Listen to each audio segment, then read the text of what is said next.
Sure ako may nakakasakit sa'yo. At pag nasaktan ka, ang pinakamalala, masusugatan ka. Pag nasugatan ka, paano gagaling? Let me show you the cure. Kapag na-hurt ka, di ba?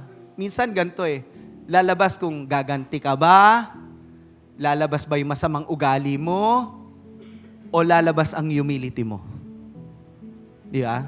Pag lumabas ang humility mo, sinaktan ka, nasugatan ka, lumabas ang humility mo, gagaling ka. Pakinggan mo ko gagaling ka. Because the cure to our hurts, yung sugat na meron tayo na dinulot ng iba, ang magpapagaling doon, humility. Naalala ko po yung sabi ng Panginoon sa 2 Chronicles 7:14, "If my people who are called by my name shall humble themselves and pray." Inuna niyo yung humble. Kasi pwedeng mag-pray na hindi humble. Humble themselves and pray. Seek my face and turn from their wicked ways. Then I will hear from heaven, forgive their sins, and I will heal their land. Healing comes with humility. Humility brings healing.